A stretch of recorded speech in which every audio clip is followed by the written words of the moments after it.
और कितना हद तक गिरेगी हमारी मीडिया। देखिए रवीश कुमार जी ने कैसे एक एक पन्ने को उधेड़ा इन गोदी मीडिया वालों के। ध्यान से देखिए। नमस्कार, मैं रवीश कुमार। 8 मई की रात भारत के गोदी मीडिया ने ऐसा क्या कर दिया कि 9 मई की सुबह भारत के रक्षा मंत्रालय को हिदायत जारी करनी पड़ती है कि सूत्रों के हवाले से रिपोर्टिंग ना करें। यही हिदायत 26 अप्रैल को सूचना मंत्रालय जारी कर चुका है। लेकिन जिस तरह से 8 मई की शाम गोदी मीडिया ने अनाप शनाप कवरेज किया, 14 दिनों के भीतर अब रक्षा मंत्रालय को वही हिदायत जारी करनी पड़ रही है कि सेना की ब्रीफिंग में जो बताया जा रहा है उसी का इंतजार कीजिए और सूत्रों के आधार पर जानकारी साझा न करें। रक्षा मंत्रालय ने अपने ट्वीट में लिखा है कि सारे मीडिया चैनल और डिजिटल प्लेटफॉर्म या कोई भी व्यक्ति रक्षा मामलों से जुड़े ऑपरेशन का लाइव कवरेज ना करें, सेना की गतिविधियों को ना दिखाएं। इससे सेना को नुकसान हो सकता है। आतंक विरोधी कार्रवाई के मामले में कवरेज करते हुए जिम्मेदारी निभाने की उम्मीद की जाती है। 8 मई की रात जिस तरह से गोदी मीडिया ने झूठी खबरों का प्रसारण किया है, जनता के बीच अफरा तफरी मचाने वाली खबरों का प्रसारण किया है, उसे लेकर हर जगह बात हो रही है कि क्या यही हमारा मीडिया है। जिस तरह से जम्मू पर हमले और कराची पर कब्जा हो गया की खबरों को पेश किया गया, उससे हर तरफ भ्रम फैल गया। एक तरफ भारत पाकिस्तान के प्रोपेगेंडा का जवाब देने में लगा है, लेकिन दूसरी तरफ गोदी मीडिया की झूठी खबरों ने उसकी परेशानी बढ़ा दी है। तभी रक्षा मंत्रालय को याद दिलाना पड़ा कि सूत्रों के हवाले से रिपोर्ट ना करें, जो प्रेस कॉन्फ्रेंस में बताया जा रहा है उसका इंतजार करें। इधर देश में यह सब हो रहा है और उधर भारत ने पाकिस्तान के प्रोपेगेंडा का दुनिया भर में जवाब देना शुरू कर दिया है। भारत के राजदूत विदेशी चैनलों पर जाने लगे हैं और सभी सवालों के जवाब शालीनता और धीरज के साथ दे रहे हैं। इसका उल्लेख इसलिए कर रहा हूं ताकि आप दर्शक देख सकें कि इस वक्त जब पाकिस्तान भारत पर घात लगाने की कोशिश में है, उस समय दुनिया के सामने अपनी बात कैसे रखनी चाहिए। तभी आप समझ पाएंगे कि गोदी चैनलों पर जो झूठ चल रहा है, उन्माद चल रहा है, उससे सूचनाओं को लेकर उनका मजाक उड़ेगा और भारत के राजदूतों को परेशानी हो सकती है। इन सवालों का जवाब देना पड़ सकता है। युद्ध के समय समाचार माध्यमों की विश्वसनीयता ऐसे ही संदेह के दायरे में होती है, लेकिन गोदी चैनलों ने सबसे पहले विश्वसनीयता को ही ध्वस्त कर दिया ताकि किसी को संदेह ना रहे कि खबर सच्ची भी है। उनका बेलगाम होकर झूठ बोलना भारतीय राजदूतों और सरकार के प्रवक्ताओं की मेहनत पर पानी फेर सकता है। कराची पर कब्जा से लेकर आधा पाकिस्तान साफ हो गया। इस तरह की झूठी और अपुष्ट खबरें चलाकर टीआरपी तो बटोरी जा सकती है, लेकिन धारणाओं की जंग नहीं जीती जा सकती। जिस तरह से चैनलों पर ब्रेकिंग न्यूज के साथ सायरन बज रहे हैं, संभव है कि असली सायरन बजने पर जनता कंफ्यूज हो जाए और यकीन ना करे, सोफे पर बैठी रह जाए। इस तस्वीर को 8 मई की शाम विदेश सचिव विक्रम मिस्री ने अपनी प्रेस कॉन्फ्रेंस में दिखाया था। स्काई न्यूज से बातचीत में लंदन में भारत के राजदूत विक्रम दोराईस्वामी ने उसी तस्वीर को दिखाकर बताया कि आतंकवादियों के जनाजे में पाकिस्तान की सेना शामिल हुई है। तथ्यों के साथ वे तर्क कर रहे हैं कि पाकिस्तान पर दुनिया को दबाव बनाना चाहिए। यह काम दुनिया को अंतर्राष्ट्रीय स्तर पर 30 साल पहले करना चाहिए था, लेकिन नहीं किया गया। सीएनएन पर अमेरिका में भारत के राजदूत विनय मोहन क्वात्रा ने कहा है कि भारत के हमले का यही उद्देश्य था कि पहलगाम में जिन्होंने हमला किया उन्हें न्याय के कटघरे में खड़ा किया जाए। जब पूछा गया कि क्या भारत और पाकिस्तान के बीच युद्ध चल रहा है और क्या यह पाकिस्तानी मुसलमानों और भारतीय हिंदुओं के बीच कोई युद्ध है, तब विनय मोहन क्वात्रा भारत के राजदूत ने साफ साफ कहा कि हमारा युद्ध आतंक के खिलाफ है। भारत का युद्ध आतंकियों और पाकिस्तान का समर्थन प्राप्त आतंकी इंफ्रास्ट्रक्चर के खिलाफ है। उन्होंने यह नहीं कहा कि दोनों देशों के बीच युद्ध चल रहा है। दोनों ही राजदूतों ने ऐसा नहीं कहा कि भारत को कराची पर कब्जा करना है या पाकिस्तान की सरकार में तख्ता पलट करनी है। आप सभी सोचिए कि गोदी मीडिया क्या कर रहा है। भारत सरकार की पहले दिन से क्या लाइन है, यही कि हम युद्ध नहीं कर रहे हैं, हमारी कार्रवाई केवल आतंकी ठिकानों तक सीमित है। भारत ने युद्ध करने की किसी भी भाषा या परिभाषा से खुद को अलग रखा है, लेकिन गोदी मीडिया क्या कर रहा है? भारत की कार्रवाई के बहाने अपनी तरफ से युद्ध में बदल दे रहा है। तो क्या भारत का नुकसान नहीं कर रहा? अगर भारत ने कराची पर कब्जा ही कर लिया है तो इतना बड़ा दावा क्या सरकार नहीं करेगी? अमेरिका से लेकर संयुक्त राष्ट्र तक कहीं से इस बात को लेकर आवाज नहीं आई और खुद पाकिस्तान रो रहा होता कि भारत ने कब्जा कर लिया है। इतनी झूठी खबरें चली हैं कि उनका कोई हिसाब नहीं। अनंत गोयनका इंडियन एक्सप्रेस के निदेशक हैं। एक अखबार के निदेशक को ट्वीट करना पड़ा कि ऐसे समय पर टीवी नहीं देखना मुश्किल होता है, लेकिन कल रात के बाद मैं जोर देकर यह सुझाव देता हूं, टीवी मत देखिए। उम्मीद है अनंत गोयनका रामनाथ गोयनका पुरस्कार के लिए इन चैनलों से एंट्री स्वीकार नहीं करेंगे, ना मांगेंगे। तो इसी देश के एक बड़े अखबार के निदेशक को कहना पड़ रहा है कि आप टीवी मत देखिए। आपको याद होगा कई साल पहले अदानी पूर्व एनडीटीवी में काम करते हुए मैंने कहा था गोदी मीडिया मत देखिए, देखना बंद कर दीजिए। तब लाखों लोगों ने गोदी चैनलों को देखना छोड़ दिया। जिस वक्त में पत्रकारिता को विश्वसनीय होना था, उसी वक्त में चैनलों की पत्रकारिता का यह हाल है कि एक अखबार के निदेशक को सरेआम कहना पड़ता है टीवी मत देखिए। आखिर कैसे अखबारों में छपा है कि भारत ने कराची तबाह कर दिया, आधा पाकिस्तान साफ कर दिया, पाकिस्तान में भारत की सेना घुस गई। बात यह है कि इससे लोगों को खुशी हो सकती है, सेना पर गर्व हो सकता है, लेकिन खबर तो सच्ची होनी चाहिए। क्या आप यह चाहते हैं कि सेना को लेकर झूठी खबरें बताई जाएं ताकि आप खुश होते रहें? ये चाहते हैं आप? सेना ने ऐसी खबरों की पुष्टि नहीं की। 9 मई की सुबह सुबह सेना का ट्वीट आया है। इस ट्वीट में पाकिस्तान के किसी भी शहर पर किसी भी प्रकार के हमले की कोई बात नहीं कही गई है। आप पढ़िए सेना ने क्या कहा है। सुबह 7:58 पर सेना ने लिखा, 8 और 9 मई की रात पाकिस्तान की ओर से पूरी पश्चिमी सीमा पर जगह जगह ड्रोन और अन्य उपकरणों से हमला हुआ। एलओसी पर कई जगह पाकिस्तान ने सीज फायर का उल्लंघन किया। ड्रोन हमलों को कामयाबी से रोक दिया गया और उल्लंघनों का उचित जवाब दिया गया है। कितनी शालीन, संयमित और परिपक्व जवाब है भारत की सेना का। भारत की सेना की दुनिया में अपनी एक साख है, उसकी एक गरिमा है। सेना ने यही कहा कि पाकिस्तान हमला करने की कोशिश कर रहा है, उसके हमले को रोकने और जवाब देने की बात है। लेकिन गोदी चैनलों ने सेना को पाकिस्तान में घुसा दिया और शहरों को तबाह करवा दिया। इस झूठ से किसका भला हो रहा है? आप पाकिस्तान से लड़ सकते हैं, जीत भी सकते हैं, लेकिन गोदी चैनलों के झूठ से न लड़ सकते हैं न जीत सकते हैं। मैं अपनी असमर्थता स्वीकार करता हूं कि टीवी 9, न्यूज नेशन और जी न्यूज में किसका कवरेज बेस्ट है और किसकी खबर ज्यादा झूठी है, इसका फैसला नहीं कर पा रहा हूं। इतनी झूठी खबरों का सोर्स क्या है? इन चैनलों को कैसे पता चल रहा है कि कराची पर कब्जा हो गया है? इस वक्त यही पता करना मुश्किल हो चला है। मुझसे डिसाइड नहीं हो पा रहा कि जी न्यूज ने न्यूज नेशन को पीछे छोड़ दिया है या न्यूज नेशन ने एंटायर नेशन को पीछे छोड़ दिया है। पता करना चाहिए कि इन चैनलों के दर्शकों के बीच तंबाकू, गुटखा, सुर्ती की खपत कितनी बढ़ गई है। यह सब स्वास्थ्य के लिए हानिकारक है। हम ओरिजिनल थंबनेल आपको नहीं दिखा रहे, हो सकता है तीनों चैनलों को बुरा लग जाए, इसलिए उनके थंबनेल पर जो लिखा है उसका संग्रह आपके लिए किया है, उसकी प्रस्तुति बदली है, मगर लिखावट, हेडलाइन का टेक्स्ट सेम है।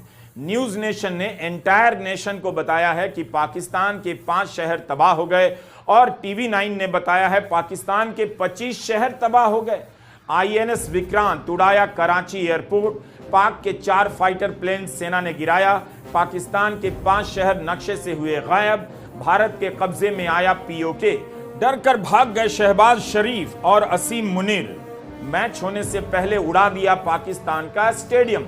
टीवी 9 की ये हेडलाइन है, भारत का पलटवार, पाकिस्तान के 25 शहर तबाह, लाहौर, इस्लामाबाद और सियालकोट में जबरदस्त हमला, आईएनएस विक्रांत ने कराची पोर्ट को किया तबाह, सुबह सुबह पाकिस्तान के 6 शहर पर टूट पड़ी भारतीय सेना, अब जी न्यूज की हेडलाइन देखिए, पाकिस्तान के कई शहरों पर कब्जा, कराची नक्शे से गायब, पाकिस्तान का आर्मी चीफ गिरफ्तार हो गया तख्ता पलट, पाकिस्तान की राजधानी इस्लामाबाद पर कब्जा, भारत का खौफ, बंकर में छिपे शहबाज हाफिज, मिली लोकेशन, सुबह सुबह भारत ने उड़ा दिए पाकिस्तान के कई शहर।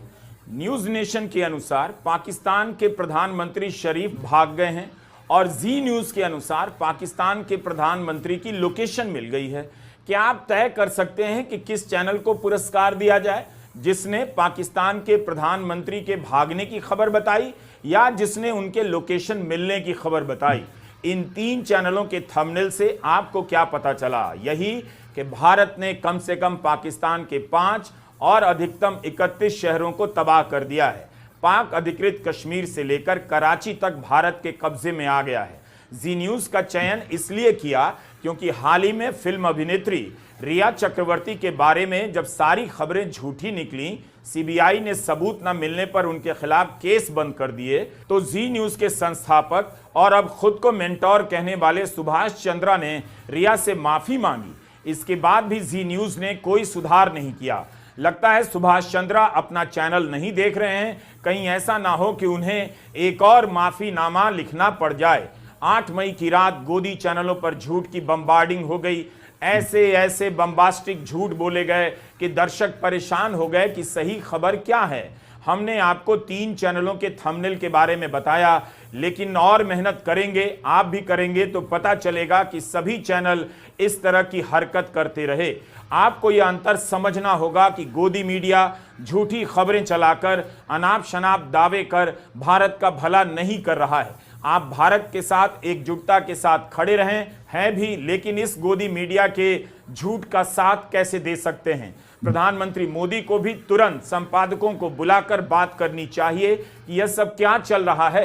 भारत का पक्ष इन चैनलों से गायब है और भारत के पक्ष के नाम पर इनके एंकर अपनी अपनी मनगढ़ंत बातें चला रहे हैं। उम्मीद है आप इतनी सी बात समझने की स्थिति में अब भी हैं। यह अभिजीत अय्यर मित्रा हैं, इन्होंने एक्स पर पोस्ट कर दिया कि खुफिया जानकारी के मुताबिक कम से कम 2 रॉकेट गोल्डन टेम्पल की ओर आ रहे थे, जिन्हें गिरा दिया गया।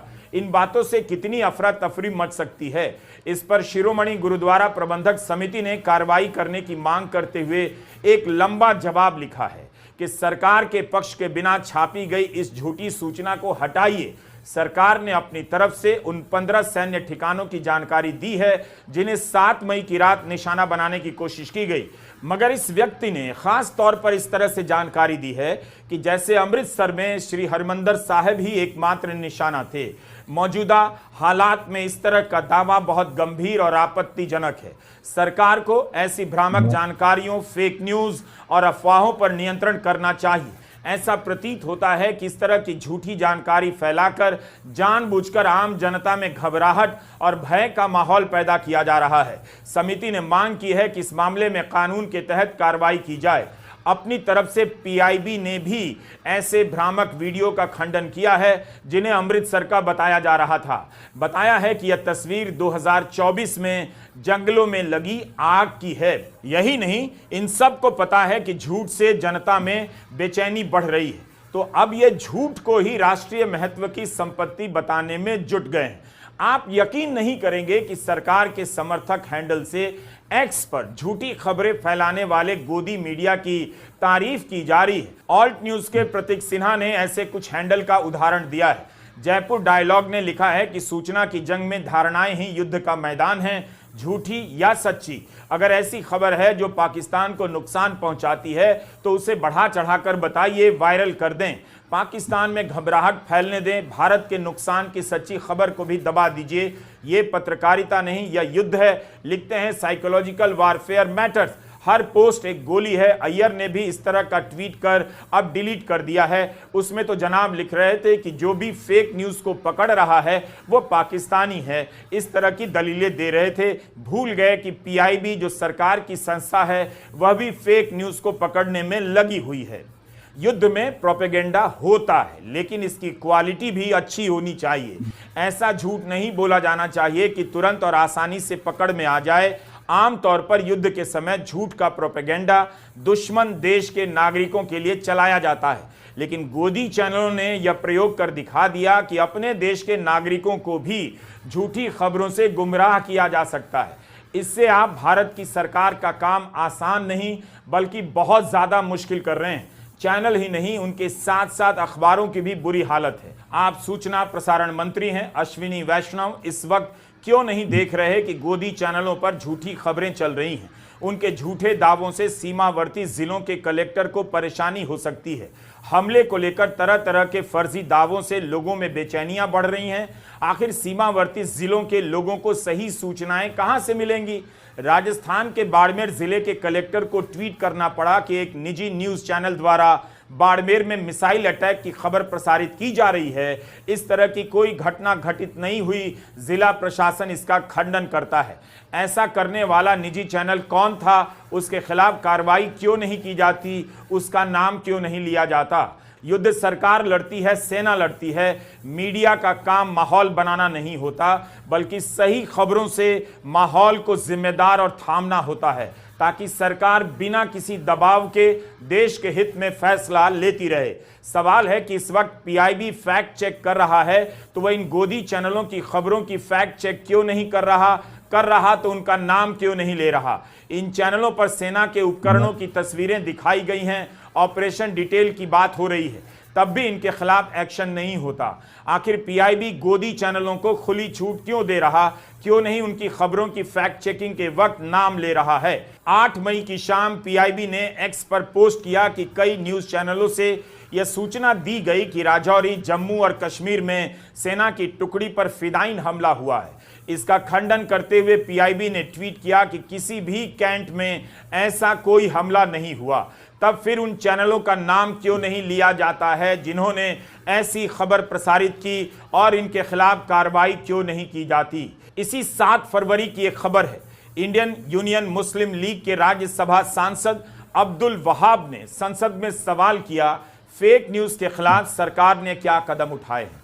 क्या किसी टीवी चैनल के खिलाफ फेक न्यूज और भ्रामक जानकारी फैलाने के लिए एक्शन लिया गया? इस पर सूचना एवं प्रसारण राज्य मंत्री डॉक्टर एल मुरुगन ने जवाब दिया है कि 2022 से 25 के बीच 4 वर्षों में सरकार ने 94 मामलों में कार्रवाई की है। प्रोग्राम कोड और एडवर्टाइजिंग कोड का उल्लंघन करने वाले टीवी चैनल्स को सुझाव और चेतावनी दी गई है। माफीनामे भी जारी किए गए हैं और कुछ मामलों में ऑफ एयर करने के आदेश भी दिए गए हैं। हालत यह हो गई है कि एक ही वीडियो पाकिस्तान में वायरल हो रहा है कि भारत को टारगेट किया गया, और वही वीडियो भारत में वायरल हो रहा है कि पाकिस्तान को टारगेट किया गया। ऑल्ट न्यूज के फैक्ट चेकर मोहम्मद जुबैर ने इस तरह के वीडियो निकालकर बताए हैं। आप पीआईबी के हैंडल पर जाकर देखिए और जुबैर के एक्स हैंडल पर देखिए।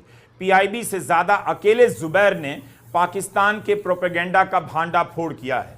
इस समय पाकिस्तान की तरफ से जो भी प्रोपेगेंडा चल रहा है उसका जवाब दिया जाना चाहिए, ना कि भारत को लेकर ऐसे ऐसे दावे किए जाएं जिन्हें खुद भारत सरकार स्वीकार करने से पीछे हट जाए।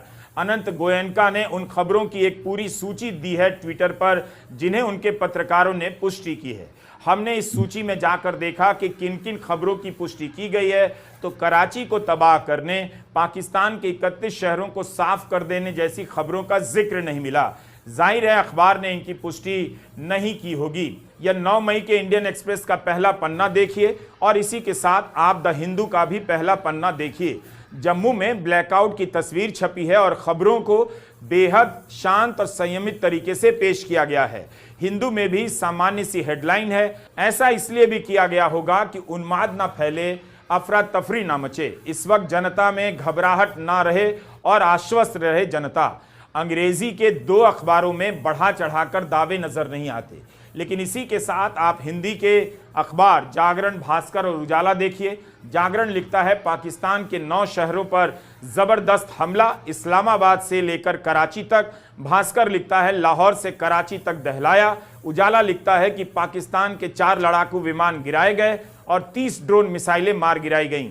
आपको अंग्रेजी और हिंदी के अखबारों में इस अंतर से काफी कुछ पता चलेगा। हम नहीं कह रहे कि अंग्रेजी की पत्रकारिता श्रेष्ठ होती है, लेकिन हम यह भी बताना चाहते हैं कि हिंदी की पत्रकारिता कहीं से प्रेरणा स्रोत नहीं है। भारत की जनता परेशान है कि किस खबर पर विश्वास करे। एंकर जो कह रहा है वो खुद से कह रहा है या उसका कोई आधार भी है। इस समय लाखों करोड़ों लोग टीवी देखने आ रहे हैं और कहीं से उन्हें सही खबर नहीं मिल रही। भारत की सफलता के बारे में वास्तविक और ठोस रूप से बताया जाना चाहिए, लेकिन जो बातें प्रेस कॉन्फ्रेंस में कही जाती हैं, गोदी मीडिया उससे आगे निकल जाता है। अगर उसे अपनी खबर पर इतना भरोसा है तो फिर इसकी पुष्टि क्यों नहीं होती कि कब्जा कहां हुआ, कराची बंदरगाह कहां कहां और किस तरह तबाह हुआ और पाकिस्तान के कितने शहर तबाह हुए। सरकार क्यों नहीं इन खबरों की पुष्टि कर रही है? किसी भी प्रेस कॉन्फ्रेंस में ऐसे दावों की पुष्टि नहीं की गई। 8 मई की रात सीमावर्ती इलाकों में पाकिस्तान की तरफ से हमले की इतनी खबरें चलने लगीं जिनमें से कईयों का कोई आधार नहीं था, किसी की तरफ से पुष्टि नहीं हो रही थी। एक धमाके की तस्वीर वायरल होने लग गई। दावा किया गया जम्मू एयरफोर्स बेस में हो रहे धमाकों की तस्वीर है। इसका खंडन पीआईबी ने किया या लिखा कि यह तस्वीर 2021 में काबुल एयरपोर्ट पर हुए धमाके की तस्वीर है। इसी तरह जम्मू में सेना की टुकड़ी पर हुए फिदाइन हमले की झूठी खबर का भी खंडन किया गया। पीआईबी के अलावा अन्य लोगों ने भी सक्रिय होकर जम्मू के बारे में फैलाई जा रही झूठी खबरों का खंडन किया। एक ट्वीट वायरल होने लगा कि जम्मू कश्मीर में इंटरनेट बंद कर दिया गया है। इसका खंडन करते हुए काउंटर डिसइंफॉर्मेशन सेंटर नाम के कश्मीरी संगठन ने लिखा, यह झूठी जानकारी है। एक YouTube चैनल के नाते हम कितनी जिम्मेदारी से काम करते हैं। लिखते समय बार बार तथ्यों की जांच करते हैं। सरकार किसी YouTube चैनल के बारे में तुरंत एक्शन लेती है, बंद कर देती है, लेकिन झूठी खबरें चलाने वाले गोदी मीडिया के खिलाफ कोई एक्शन नहीं लेती। गोदी मीडिया खुद को सरकार से ऊपर समझने लगा है, क्योंकि सरकार ने इन चैनलों के खिलाफ कोई एक्शन नहीं लिया। हमें चैनल बंद हो जाने की चिंता दिन रात रहती है, लेकिन इनके तमाम अपराधों को माफ कर दिया जाता है। इनके लाइसेंस पर कोई खतरा नहीं होता। कई लोग गोदी चैनलों के झूठ की आलोचना से आहत हो जाते हैं। हमने संकट के वक्त देश की आलोचना कर दी ऐसा समझते हैं। पहले तो हमने देश और सेना को लेकर कुछ भी नहीं कहा। गोदी चैनल देश नहीं है और अगर संकट का समय है तो उनकी जिम्मेदारी है कि सही खबर दें। ऐसी खबर ना दें कि आम जनता में घबराहट फैले, खुद रक्षा मंत्रालय को हिदायत जारी करनी पड़ जाए। युद्ध के दौरान किए जाने वाले प्रोपेगेंडा का मकसद क्या होता है? यही कि दुश्मन देश को छकाना है, लेकिन अपने ही देश से इतना झूठ बोलना कहीं से युद्ध के मकसद को पूरा नहीं करता। कारगिल युद्ध के समय भारतीय प्रेस की साख इतनी ऊंची थी कि उनकी रिपोर्टिंग के सामने पाकिस्तान का प्रोपेगेंडा ध्वस्त हो गया। आज भारत की सेना सबसे अधिक तैयार है, सशक्त है, तो उसे इतना कमजोर और गैर पेशेवर मीडिया का साथ मिल रहा है। इन दोनों में अंतर को आपको देखना ही होगा। नमस्कार, मैं रवीश कुमार।